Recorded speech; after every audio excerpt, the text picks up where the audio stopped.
What's up, Dolphins fans? This is Dolphins Today by Chat Sports. I am Nick Roloff, and on today's show, we are going to talk about the latest Dolphins news and rumors after they signed Calais Campbell. Yes, if you missed it, they signed the veteran defensive lineman on Thursday evening. We put out a video. If you watched it, it was kind of electric. I was outside on the side streets because we had a company get-together at a bar, and I had to step aside from it, which is, by the way, why you should subscribe to the channel. But either way, we have to talk about Tua Tagovailoa because, well, Trevor Lawrence got extended. We'll talk about him in a little bit as I fix my hoodie here. What a disaster I am. But we'll keep it rolling. Let's talk more about Calais Campbell because he is going to be a great addition to this Miami Dolphins roster, and I am ecstatic to see him be paired up with Zach Sieler on this interior defensive line. The versatility he will provide is just absolutely going to be phenomenal. But like I mentioned, make sure you are subscribed to the channel because you will get Dolphins news the quickest. And make sure the notifications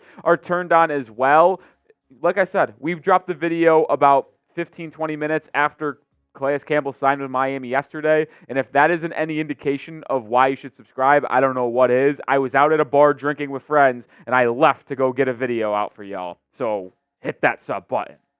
But Ian Rappaport did have the breaking news. It's a homecoming. Remember, Calais Campbell played his college football for the University of Miami, the longtime Pro Bowler and probably the second or third biggest free agent name behind Stephon Gilmore and, might be just behind Stephon Gilmore. Re-signed back. 37-year-old, Justin Simmons too. Good point, producer Colin, but I kind of erased him from memory after the Dolphins signed Marcus May. But he already slots in to me as the second defensive lineman, and it's an intriguing thing and a conversation to be had because, on one hand, you can say, well, Campbell plays on the outside, and for Atlanta last year, he lined up on the offensive tackle quite a bit. But to me, his fit with Miami is going to be on the interior defensive line and playing in front of the guard. He's not going to play nose tackle, but he's going to play lining up in the guard, and if they run a 4-3, I would see Zach Sieler and Campbell have got the guard, and then whatever two edges you have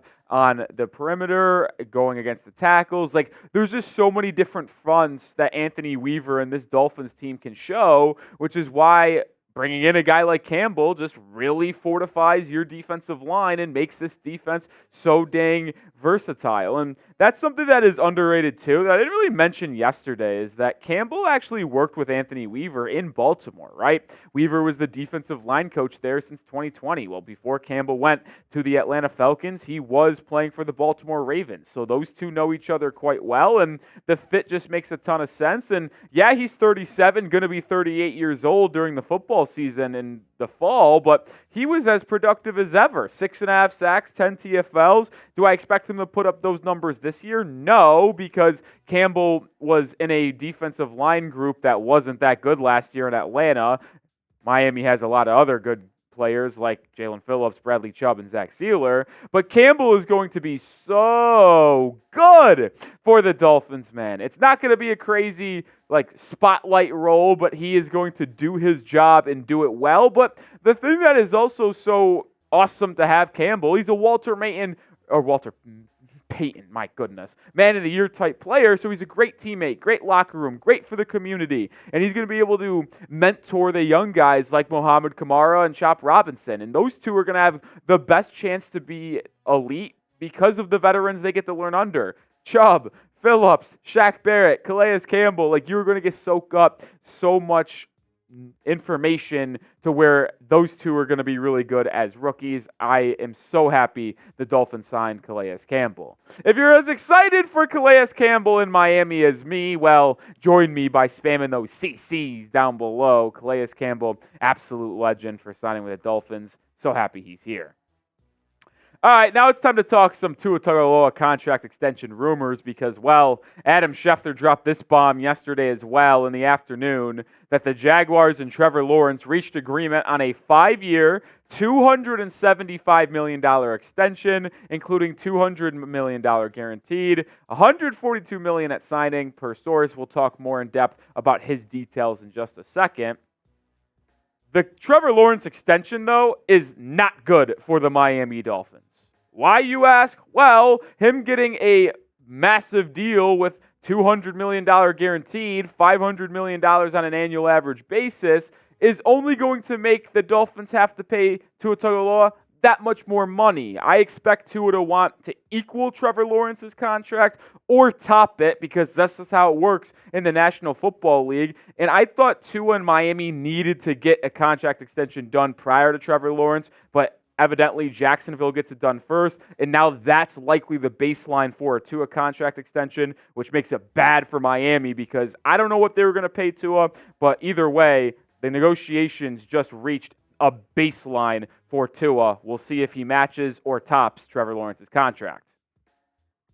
And let's look more in depth at Trevor Lawrence's contract here, because like I mentioned, it's some interesting features in it, right? He's getting $55 million on an annual average basis, which is tied for the most in the entire National Football League with Joe Burrow. He doesn't have the most money because of guaranteed and how that works, but per season, it is the most. It's $200 million guaranteed, but some people are getting tripped up online about what this meant at $142 million guaranteed because obviously Jared Goff on his 4-year extension got $172 million guaranteed. So they're saying, well, did Trevor Lawrence get more or less than Jared Goff in terms of guaranteed money? Well, he got more, but the way I'm reading this is like, I think he's getting $142 million guaranteed at signing, obviously. And then if he's still on the roster in 3 seasons, that's when the other money gets guaranteed. That's kind of how I'm looking at the situation. But like I mentioned, the baseline for Tua's contract extension is there because these quarterbacks are very, very similar. Over the past 2 seasons, Trevor Lawrence has played in 3 more games than Tua, but Tagovailoa has put up more yards, more touchdowns, the same amount of interceptions, and a better quarterback rating. So when you look at their raw stats, the only thing that Trevor Lawrence has over Tua over the past 2 years is throwing less interceptions in 3 more games if you average it out or project Tua's total if he played 3 more games. And yes, I know the Dolphins have had better weapons, including Tyreek Hill, Jalen Waddle for Tua. Trevor Lawrence really hasn't had anyone outside of Calvin Ridley, and he even left in free agency. I understand that people might say Trevor Lawrence is a more rawly talented QB, but the numbers and the winning just shows you Tua is better, in my opinion. And Tua's going to want more than Trevor Lawrence. He just is. It's human nature. It's how it works. It's how it's always worked in the NFL. So to me, we'll talk about what a projection will look like for Tua, and we'll reference what my contract extension projection for Tagovailoa has been for the past month or so, but it might have to be changed because of Trevor Lawrence's deal, and Tua might want to become the highest paid quarterback in the NFL, which you can make a conversation that he doesn't deserve to be the highest paid, and I would agree with you, but that's just how it works. When these new contracts come in, and because of salary cap inflation, these guys just want to reset the market, and continue the cycle. Pick a quarterback for me, though. Before I talk about what my contract extension projection is for Tua, pick a QB. Which one is better? Is it Tua type TT if it's Trevor Lawrence type TL? This is my contract projection for Tua Tagovailoa, and it's really just kind of the same deal with 1 less year, right? I still think $55 million in annual average salary. I'll stand firm on that. Over 4 seasons comes to $220. If you did a 5-year extension like Trevor Lawrence did, it would obviously be $275, just like what he got. But the difference to me is the guaranteed, right? And even though Trevor Lawrence got $200 million guaranteed over 5 years, the way to make it stay worth it for Tua, like, hear me out here. Like, he's obviously getting the same annual average base, and he's not topping Trevor Lawrence, but he technically is on a guaranteed portion, right? Because if you're getting $275 million in total and only $200 guaranteed, well, that means you're not having $75 million guaranteed. But with Tua's contract, you're only getting $40 million not guaranteed. So you can bring this annual average $55 million. It says, yes, you're not topping Trevor Lawrence, but we're actually giving you more percentage of your contract guaranteed. And I think that's what could make Tua say, okay, we won't go to 56, 57 mil per season. I'll take this deal, keep it at 55, but just get more percent guaranteed. That's why I have this projection as what it is.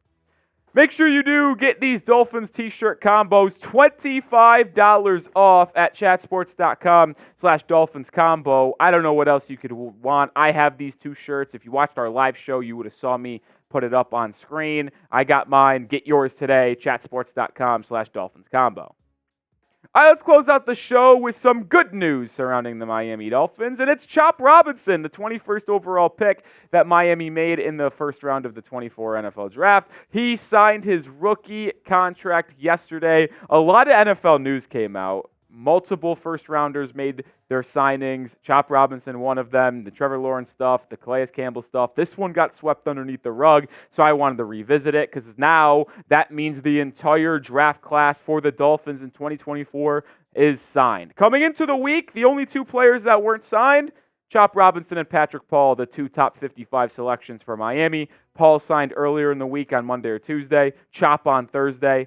Bang, we're done. Everybody signed for the Miami Dolphins, which is now brings me to this. I'm curious to see what the cap situation for Miami is. After signing Patrick Paul, the Dolphins had about $16 million in cap space. And yes, the Marcus May signing is official, but we still don't have the contract details on him thus far. The Calais Campbell isn't official yet. Obviously, they'll have to cut a player as well on the roster to make room for Campbell, as they were at a full 90, so we'll be keeping our eye on that as well. And after Chop Robinson gets added, Marcus May gets added, and Calais Campbell gets added, I don't know where they'll be in space. My assumption is about $6 or $7 million in cap space, which technically could allow Miami to go out and make one more signing and complete the perfect offseason of getting a Greg Van Roten for cheap if they wanted to. But I honestly do think it's unlikely they make another move in free agency and carry that $6-7 million potentially into training camp in the regular season, just in case an injury occurs, to where then that's when they have to use the money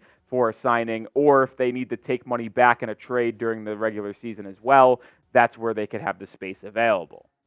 All right, that's going to do it for today's video. Make sure you are following me over on Twitter at Nick_Roloff. For example, Calais Campbell signed, you would have saw it first on my Twitter, and then you would have got more in depth on the video that we put on YouTube. So follow me at Nick_Roloff to get the news first, and also make sure you're subscribed. I'll see you with a couple videos over the weekend.